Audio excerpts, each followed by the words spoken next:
Buksan niyo po ang inyong mga Biblia sa 1 Corinthians chapter 13 sa atin pong pagpapatuloy ng exposition sa chapter na ito, 1 Corinthians chapter 13.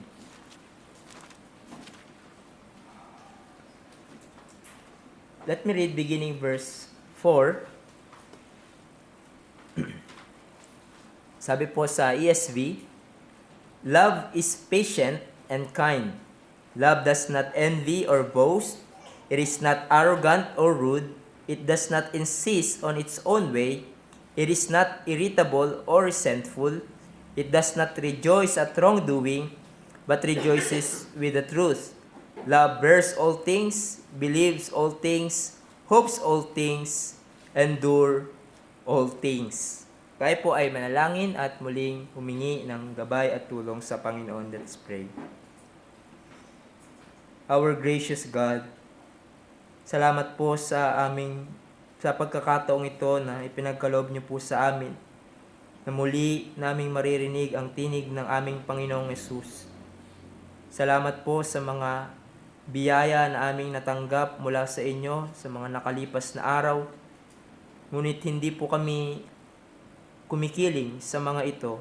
Hindi po kami pinangahawakan ang mga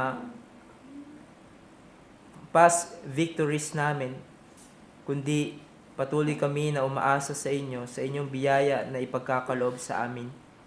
Turuan niyo po kami mula sa inyong mga salita. Ilayo niyo po kami sa temptasyon tulad po ng aming inawit kanina. Bagkus we ask our Savior to help us, to aid us, and carry us through sa amin pong pakikibaka sa kasalanan, sa sanlibutang ito at sa temptasyon at kabigatan ng buhay. Tulungan niyo po kami na patuloy magpasakop sa inyong mga salita as we listen to it. Gabayan niyo po ang inyong abang lingkod sa kanyang pangangaral ng inyong mga salita. Nawa ang lahat ng ito ay mauwi sa kaluwalhatian tangi lamang ng iyong anak na si Jesus. In His name we pray. Amen. Well, sa ating pagpapatuloy ng pag-aaral ng 1 Corinthians 13 ay ating tinatalakay ang patungkol sa properties of love or the characteristics of love. At tayo ay nasa pang-11 and 12 characteristics of love na binanggit ni Pablo. Ano ang ginagawa ng pag-ibig? Paul said that love does not rejoice at wrongdoing, but rejoices with truth. Now, sa unang tingin, kung susuriin natin ang mga salitang ito, ay marahil sabihin natin na, bakit pa kailangan itong ilagay ni Pablo?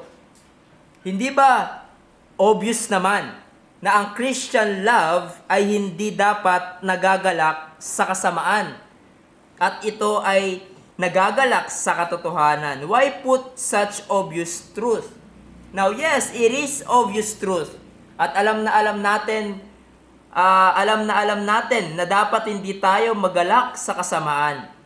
But the reality is, maaari na ang isang tunay na believer ay mahulog sa gantong pangungugali.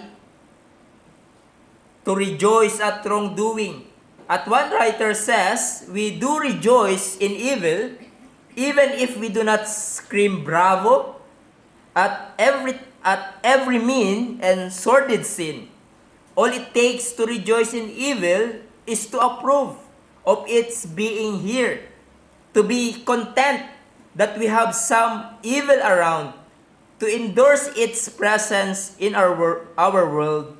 We may even regret most of the evil in the world, especially that which hurts us, but we rejoice in evil if we approve any of it at all. At dito nga, makikita natin kung papaano ba tayo nahuhulog to rejoice at wrongdoing. And Paul reminds us, bilang believer, that it should not be so that we rejoice at wrongdoing, but rather we should be rejoicing with the truth. And Paul opens up to us ang hindi marapat na pangungugali ng mga believers. But sadly, nagagawa natin ito nang hindi natin namamalayan.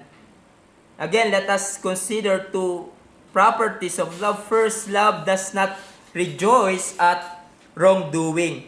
Now, ano bang ibig sabihin nito? Ang words na ginamit dito ni Pablo ay very simple, no? Very straightforward. Yung salitang rejoice, it means to be happy, to be glad.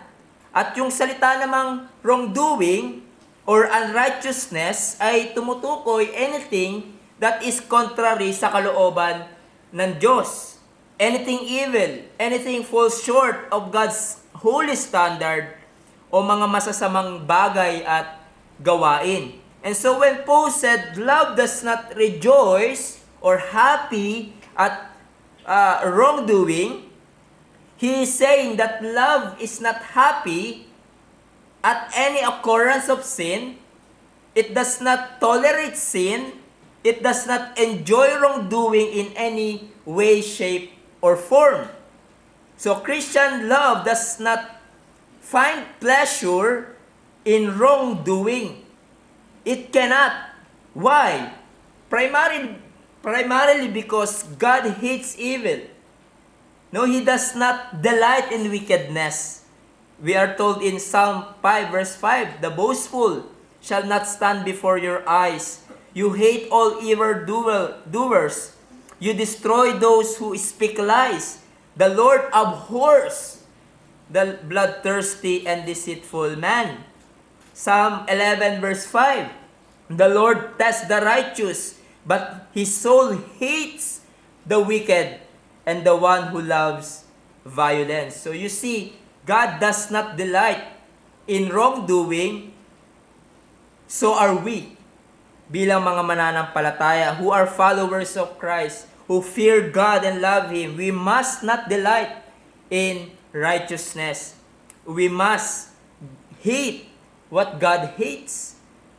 Moreover, to rejoice or to delight in wickedness is conforming to this world. It is being like the unbelievers dahil makikita natin ang mga hindi mananampalataya, marami sa kanila, they rejoice in perverseness of evil. Sinabi sa Proverbs 2:13, ito ang description ng mga hindi mananampalataya, who forsake the paths of uprightness, to walk in the ways of darkness, who rejoice in doing evil, and delight in the perverseness of evil. Nagre-rejoice sila in doing in evil. Sila ay nalulugod sa kasamaan, and they rejoice sa anumang kontra sa kalooban ng Diyos. So they rejoice in same-sex marriage. They rejoice in abortion. Some rejoice in corruption. Nagagalak sila kapag yung iba nakakaranas ng paghihirap. Or yung term pa nila ay yung mga tinamaan daw ng karma. 'Di ba? Kapag nagkaroon yung iba ng malubhang sakit, sinasabi ng kanilang puso, dapat lang sa kanya yan. Hindi lang dapat yan, mas matindi ba dapat? They rejoice when others are experiencing severe suffering. And lately, na-witness natin yan, particularly in the West, kung saan when Charlie Kirk was assassinated, the others were rejoicing. Diba? Nagpo-post pa sila sa social media na sila ay nagagalak sa murder ng tao. Dahil lang sa iba ang kanilang paniniwala sa kanya. So you see, one of the characteristics of a depraved man and who has a depraved mind is rejoicing at wrongdoing. We are even told in Romans 1:32 that they were filled with all manner of unrighteousness. Binanggit doon, they were covetousness, malice, they are full of envy, murder, strife, deceit, gossips. Then sinabi sa verse 32, though they know God's righteous decree that those who practice such things deserve to die, they do not only do them, but give approval to those who practice them. Nag-a-agree pa sila, sinusuportahan pa nila ang paggawa ng kasamaan. They are affirming the evil of others and delight in them and even promote them. But we who are believers, we don't imitate the world. Rather, we grieve. We grieve to those who grieve. We mourn to those who mourn. As Paul said in Romans 12, with regard to unbelievers. Pagdating sa mga mananampalataya, we don't rejoice to the suffering of others. Kapag nakikita natin ng iba na nagkakaranas ng paghihirap, kapag nakikita natin sa iba ang sobrang tindi ng manifestation of depravity sa kanilang buhay, we don't wish na sana mapahamak sila. We don't rejoice kung sila ay mag-suffer. Yes, we cry for justice to take place. Na dapat maparusahan ang dapat maparusahan sa kanilang kasamaang ginagawa.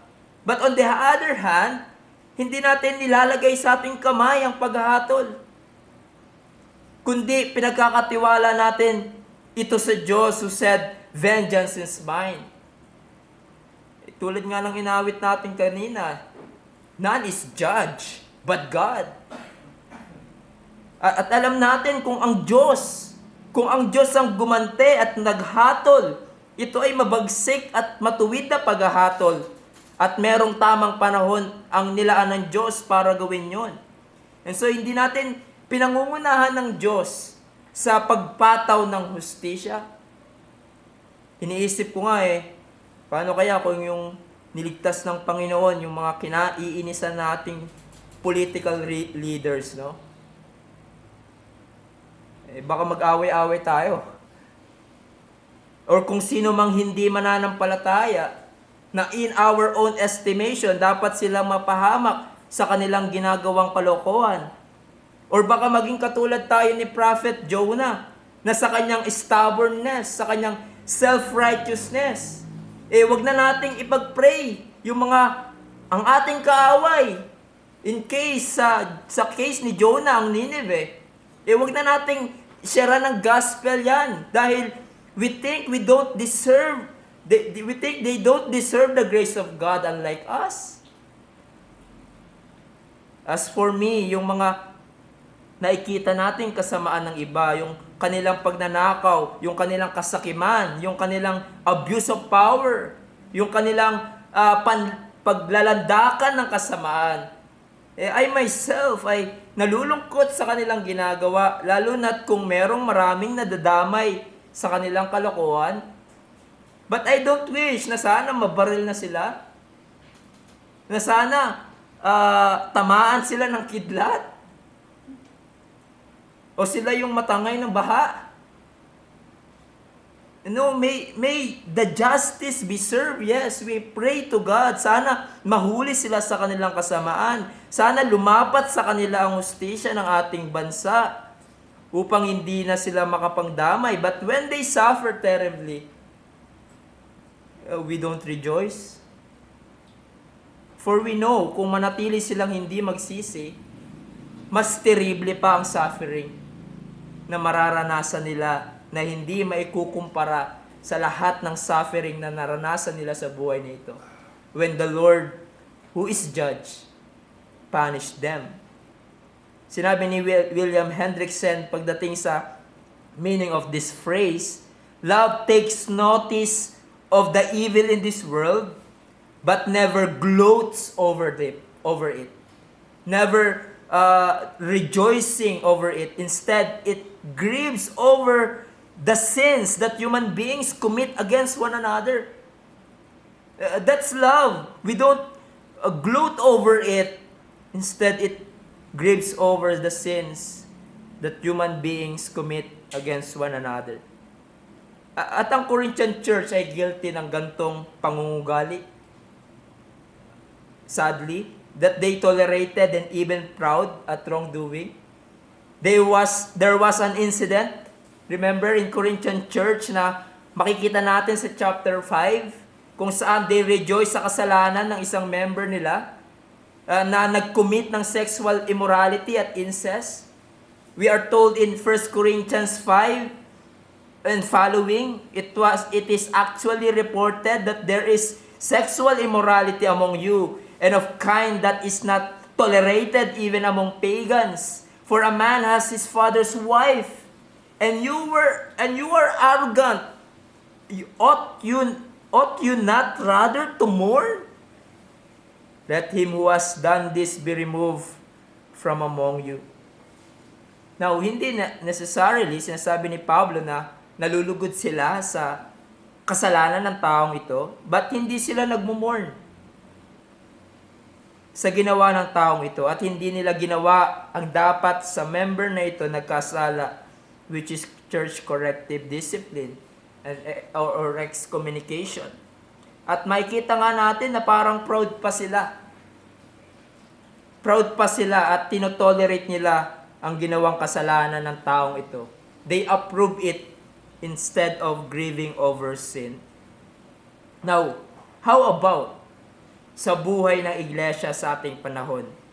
Marahil hindi nga tayo katulad ng Corinthian church na proud at tinotolerate ang sexual immorality, but there are many subtle ways and forms na maaari din tayong guilty ng rejoicing at wrongdoing.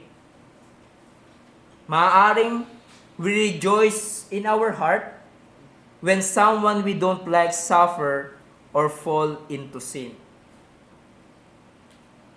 Kung meron tayong hindi kasundo sa loob ng iglesia or member ng ibang church na hindi natin kapalagayan ng loob ay nagsuffer at nahulog sa kasalanan. At kung minsan meron pa tayong sense of arrogance na sinasabi natin, kung ako nasa kalagayan niya, hindi mangyayari sa akin yan. Hindi ako mahuhulog sa immoralidad, sa greediness, etc. O kaya yung minsang narinig ko kahit sa mga Christians, ayan, kinakarma ka na. Kaya ka nagkakaganyan. Kapag nagsuffer yung hindi nila kasundo, di ba, suddenly naniniwala sila sa karma. Marahil sa panlabas, hindi nakikita. Marahil sa panlabas, hindi nakikita ng iba na nagre-rejoice tayo sa suffering ng tao na hindi natin gusto, but deep in our heart, we take a quiet delight in the suffering of others. At ang madalas kung saan nagmamanifest ang ating rejoicing at wrongdoing, it is through our words.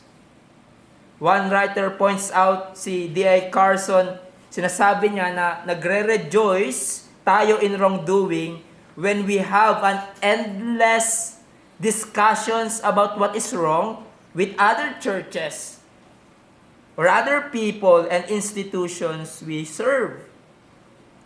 In other words, in a subtle way, we rejoice at wrongdoing kapag tayo ay nangchichismis or nang-i-slander. Yung tipong gustong-gusto natin pag-usapan yung kasalanan na ginawa ng iba. Or yung kapatid natin sa Panginoon na nahulog sa kasalanan. Gustong-gusto natin pag-usapan kung ano ang mali sa iba. Kung anong mali sa church. Kung anong mali sa pastor or sa isang member. Sinabi nga ni John MacArthur, one of the most common forms of rejoicing in sin is gossip. Gossips would do little harm if they did not have so many eager listeners. This sin, which many Christians treat lightly, is wicked not only because it uncaringly reveals the weakness and sins of others, and therefore hurts rather than helps them, but because the heart of gossip is rejoicing in evil. Gossip that is true is still gossip, sabi niya. It has been defined as a vice enjoyed vicariously. The essence of gossip is gloating over the shortcomings and sins of others. And that's true. Diba yung chismis or yung slander, yung chismis to mo or slander to someone, i-chismis mo ang kahinaan niya, ang kasalanan niya, whether tumama yung chismis mo, that's gloating over. That's delighting over the sins of people, of others. That's feasting over the shortcomings of others. And what we are doing is rejoicing in evil. Minsan, pwede natin itago under the guise of caring for someone. Di ba? Hindi, nagkikare lang naman ako sa kanya. Kaya sinasabi ko sa iba yung kasalanan niya.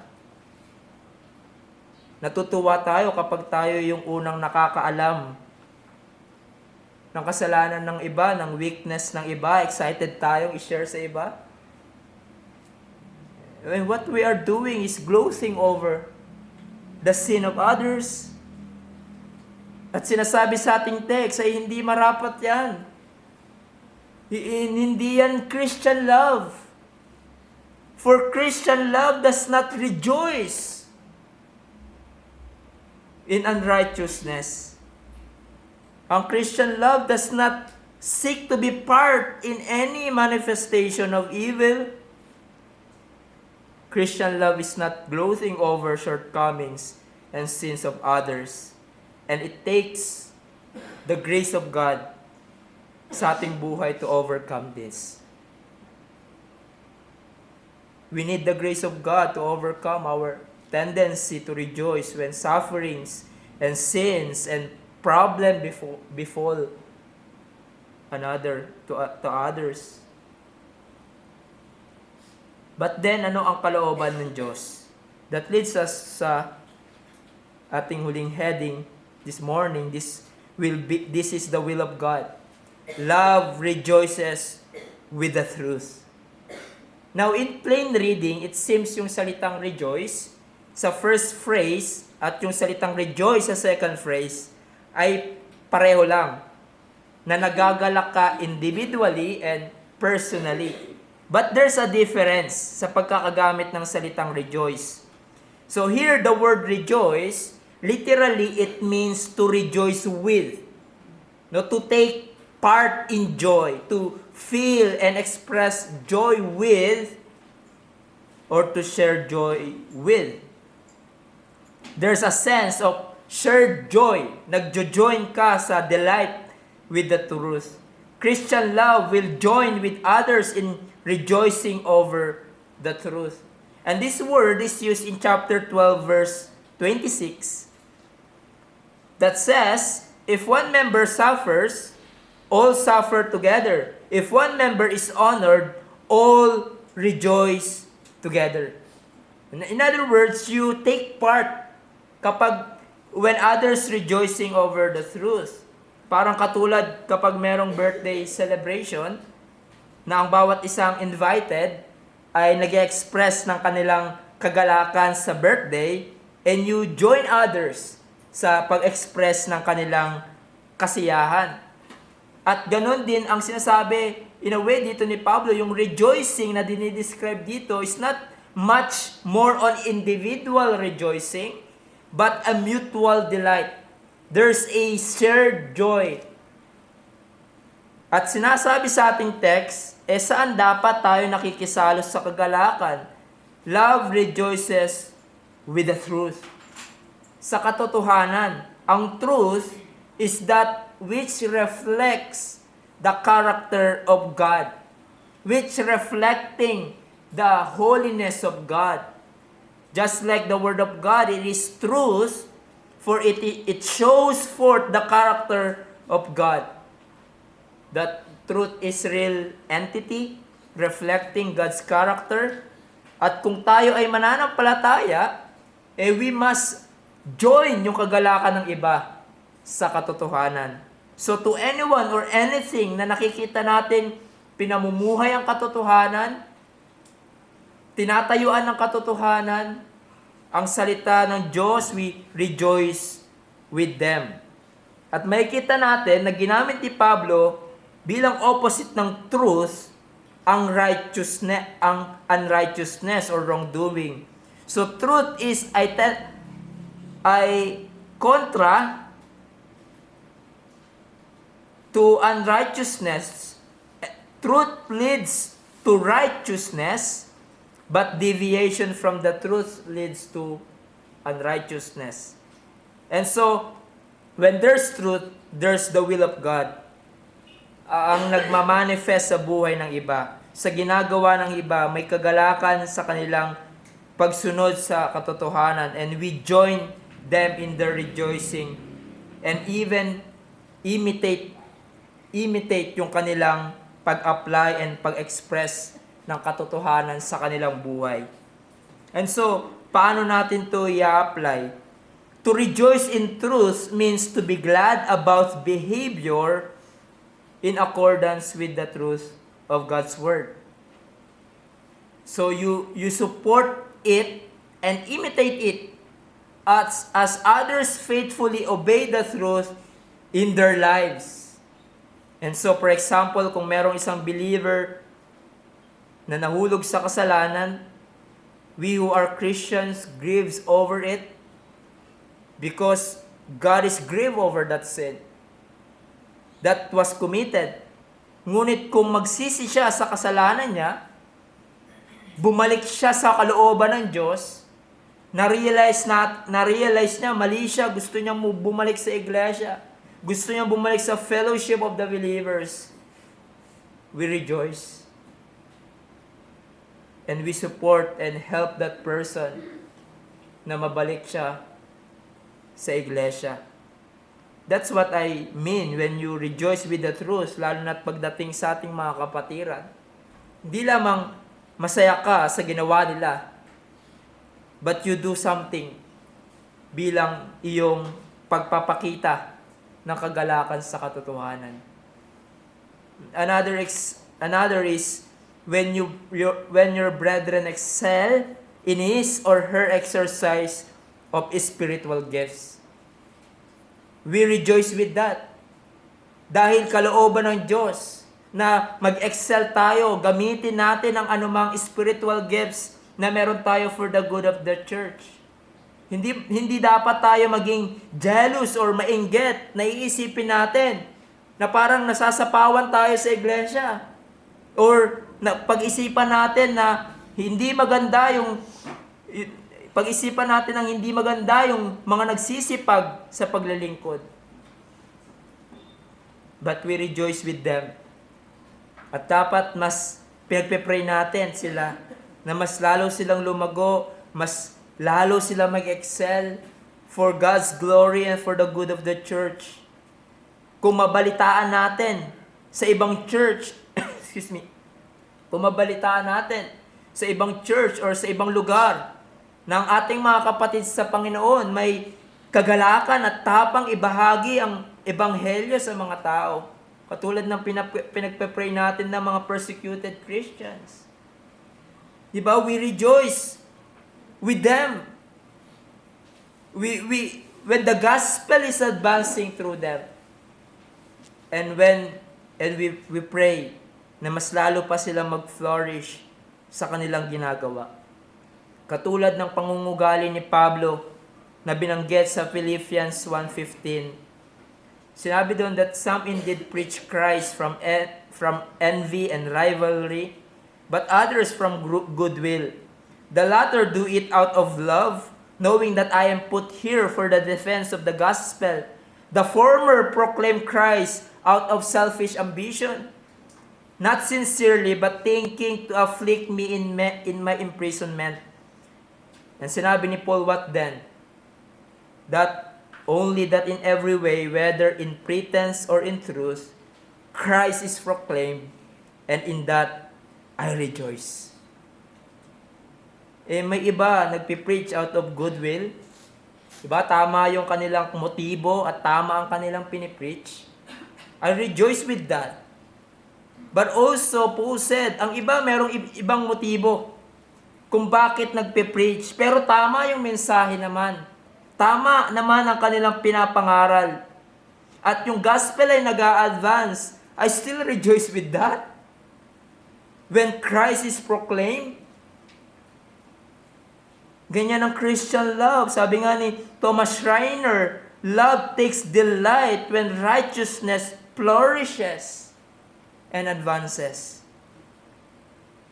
Nag-a-advance ang gospel sa pamamagitan ng ibang kapatiran. We rejoice with them. Nag-a-advance sa spiritual growth ang ating kapatiran. We rejoice in that.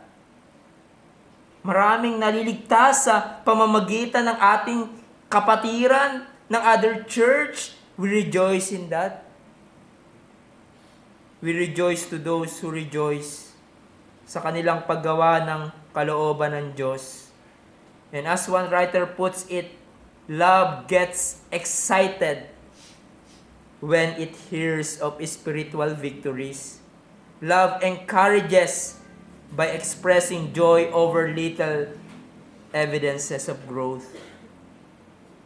Katulad ni Apostle Paul, Apostle John, the apostle of love, when he said to the believers, I have no greater joy than to hear that my children are walking in the truth. You know, that's one of the joys of a pastor, to see people that he is serving walking in the truth. And rejoicing with the truth includes telling the truth to others, to our brethren when they need to hear it. At sa ating part naman, to gladly receive the truth from others regardless of unpleasantness. So kung totoo yung sinasabi sa atin, at ito ay kalooban ng Diyos, di ba, malinaw na sinasabi ng salita ng Diyos, we gladly receive it. Sabi ng isang manunulat, love is glad when truth is spoken. Kung merong kapatid natin sa Panginoon ay tinatama tayo, no, we don't immediately reject it. No, hindi natin agad-agad kokontrahin, but we listen. At kung totoo ang kanyang sinasabi, ayon sa salita ng Diyos, we gladly receive it. Kaya nga, if you have a friends who cannot hear truth or will not tell you the truth, they are not really your friends. Ganun din pagdating sa iglesia. Ang tunay na may concern sa iyo, they will tell you the truth. Na walang halong pambobola, nang walang halong kasinungalingan. Ang tunay na nagmamahal will not allow ang kanyang kapatiran to go on sinning. Hindi siya magpipikit mata sa pagtahak mo sa kamalian at kasalanan. It's not love kung itolerate ka niya sa paggawa ng kasalanan. But a loving believer will sensitively confront you and correct you because he or she cares deeply na ayaw niyang mapahamak ka sa iyong kasalanan, because sin destroys. It destroys life. Kaya nga kung ang church ay magpataw ng corrective discipline sa isang erring na believer, that's one of the most loving thing that the church could do. That the erring brother to that erring brother or sister, dahil we love the truth, we don't want that erring brother or sister na magpatuloy sa kasalanan, and so we confront and correct. At tayo na tinatama, we gladly receive truth spoken to us. Bakit napaka-importante nito? Why we must learn to rejoice in truth? Dahil error will pull us to take the other direction. It will. It will lead us to unrighteousness. It will lead us to compromise. It will lead us to envy and jealousy and pride kung hindi tayo matututong mag-rejoice to those who rejoice at kung hindi tayo nagagalak sa katotohanan. Kung hindi tayo lumalago sa katotohanan. Dahil truth always promote righteousness, but sin, error is always associated with evil. And so, here we see ang ating huling katangian ng pag-ibig, expressed negatively, followed by its positive characteristic. Love does not rejoice in wrongdoing.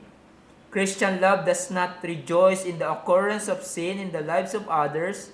It does not rejoice when suffering and pain befall to others. It does not rejoice to the things that God hates. It does not pursue to be part of any manifestation of evil. But ang Christian love always rejoices with the truth. We are glad and joining to the others in rejoicing in the truth. We are glad when truth is spoken to us and manifesting to the lives of others. And so by the grace of God, we may continue to delight in His Word and obey it gladly. And so, let us examine our heart, mga kapatid. Pagdating sa love does not rejoice in wrongdoing. How do you respond when someone na hindi mo kapalagayan ng loob or marahil hindi mo nakasundo, suddenly there's something terrible nangyari sa kanyang buhay? Marahil nagkasakit siya, or ang mahal niya sa buhay na wala ng trabaho, na-depress siya, whatever trouble ang nangyari sa kanya, how do you respond to that? Do you get excited na ipagkalat sa iba ang kamalian ng isang tao or sa kanyang kasalanan or ang kanyang kasalanan? Yes, marahil there's an occasion where we need to deal with people's sin. Lalo na sa buhay ng iglesia kung ito ay nakakaapekto sa ating mga kapatid or sa buong iglesia. But what's our attitude toward those issues? Na lalo na ang kasalanan. Are we rejoicing? Or you are the one who mourns? For you know, sin destroys people's lives. For you know na kung magpatuloy sila sa kasalanan, mas mabigat ang parusa ang naghihintay sa kanila mula sa Diyos. Do you mourn? Do you grieve? Kung ang kakilala mo, kaibigan mo ay nagpapatuloy sa pagkakasala.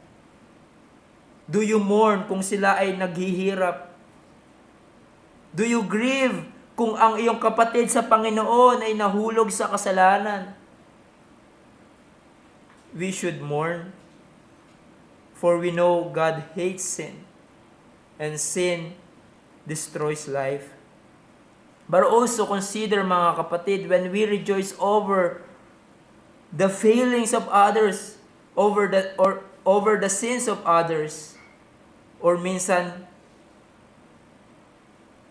when we rejoice over the failings of others, over the sins of others, or minsan ginagawa pa nating katatawanan. When we do that, we are participating in the works of darkness, in the works of unbelievers. Dahil ganyan ang ginagawa nila, they rejoice and even approve ang kasalanan. And so mga kapatid, we must be different. We must be different. Hindi tayo natutuwa o dinadaan sa biro ang kasalanan katulad ng kalaswaan, ang homosexuality, ang patayan.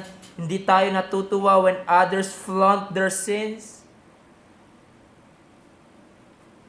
But we mourn like our Lord Jesus Christ when He saw the hardness of heart ng mga Hudyo. He mourned and wept over Jerusalem. Or like Paul and Barnabas at Lystra, nung narinig nila ang mga tao na sila ay sinasamba at ginagawa silang Diyos-Diyosan, they expressed their sorrow by tearing their clothes because of the idolatry of the people. We must be like that. As believers, we do not rejoice in unrighteousness, but we mourn over the sins committed by others. Dahil alam natin ito ay kanilang ikakapahamak. Pagdating sa rejoicing in truth, do you rejoice in truth? Do you love it and exalt it in your life? By the grace of God, are you putting away every form of unrighteousness, but rather you are delighting with the truth? Every Sunday, naririnig mo ang katotohanan? Nagagalak ka ba sa katotohanan? At sa iyong kagalakan sa katotohanan ay nagnanais kang i-apply ito sa iyong buhay. Mga kapatid, isa sa mga katibayan na nagagalak ka sa truth na iyong naririnig every Sunday ay may kagalakan ka ding tuparin ito sa iyong buhay. It is not enough na nakiliti lang ang ating tenga. It is not enough na blessed tayo sa preaching. Yes, that's good, but the real challenge for us, are we going to gladly obey those truths na ating napakinggan? Do you see the truth working in your life? Paano mo malalaman na nagwo-work ang katotohanan sa iyong buhay as a believers? There's a decreasing delight over sin and increasing joy to pursue holiness. Dahil ang katotohanan, ang salita ng Diyos will always lead to righteousness. It always lead to righteous living. And I pray, brethren, that you would grow in delighting, rejoicing in God's truth, whether it is through your brethren or through the preachers of God's word. That you would say with the psalmist, "Oh, how I love your law. It is my meditation all day.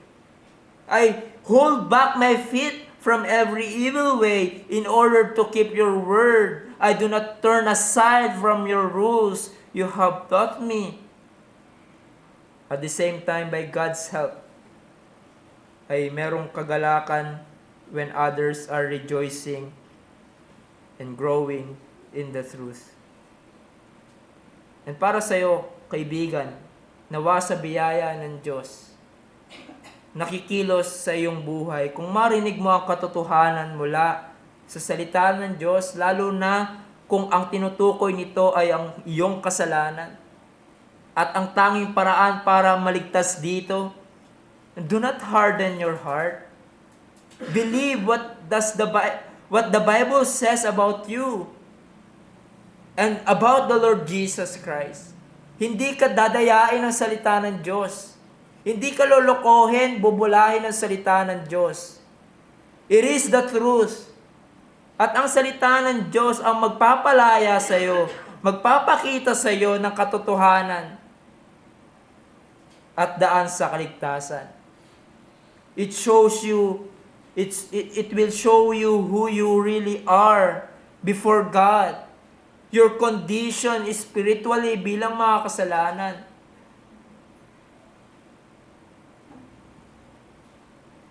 Do not believe your friends or kung sino mang tao na nagsasabing Mabuti kang tao. At yan ang paraan para maligtas. Do not listen, but listen to the truth. Do not harden your heart. Laban sa katotohanan, laban sa ebanghelyo ni Jesus. Dahil ang katotohanan ng salita ng Diyos ang pinaka-importanteng katotohanan na marapat mong pagtiwalaan. Dahil ipapakita sa iyo ng Diyos, God created man, ngunit ang taong kanyang nilikha ay nagrebelde sa kanya, nahulog sa kasalanan. At dahil sa kasalanan, nahiwalay sila sa Diyos. Sila ay naging patay sa kasalanan at pagsuway. Ang Diyos siya ay hustisya, nararapat. Kaya't nararapat tayo mamatay at parusahan ng Diyos magpasawalang hanggan sa impyerno. Kung saan doon mo pagbabayaran ang iyong utang sa Diyos dahil sa iyong pagsuway. And we deserve eternal punishment because we offended the holy and eternal God. Ngunit ang magandang balita, sinabi ng salita ng Diyos, si Jesus ang natotoong Diyos at totoong tao, pinadala ng Ama at pumarito sa mundo upang iligtas ang mga makasalanan.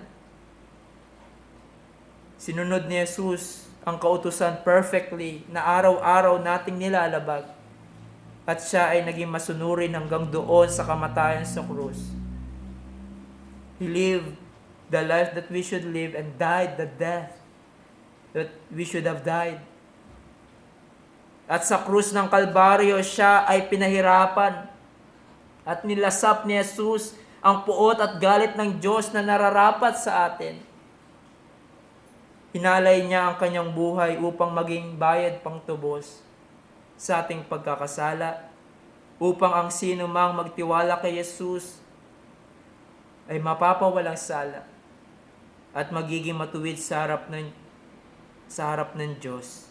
Christ died and rose again from the dead bilang patunay na siya ay totoong Diyos at ang kanyang sakripisyo sa krus, ang natatanging sakripisyo na katanggap-tanggap sa Diyos. At kung magtiwala ka kay Jesus at magsisi sa iyong kasalanan, ikaw ay mapapawalang sala.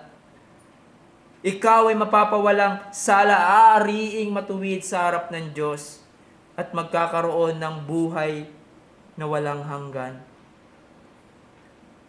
Bilang mga members ng church na ito, that's we long to see in your life, my friends. That you rejoice in the gospel. That you rejoice in the truths of our Lord Jesus Christ. That finally you embrace Christ as your Lord and Savior, who said in His Word that He is the truth, that He is the way, the truth, and the life. Believe the truth of the gospel. Believe in the Lord Jesus Christ, and you will be saved. Let's pray. Aming dakilang Diyos, salamat po muli sa pagpapaalala sa amin that Christian love is not rejoicing at wrongdoing, at in evil, in unrighteousness, but rejoices with the truth. Rejoices, Panginoon, when others are doing your will in their lives. Tulungan niyo po kami, Panginoon, for we know we have a tendency to be arrogant, to be judgmental, to be critical, Panginoon, sa iba. Ang tendency, Panginoon, to even rejoice when others na hindi namin kapalagayan ng loob ay nakakaranas ng discomfort in life. Tulungan niyo po kami to really rejoice to those who rejoice and to mourn to those who mourn. For we know, Panginoon, ito po ang inyong kalooban. Salamat po sa inyong salita in Christ's name. Amen.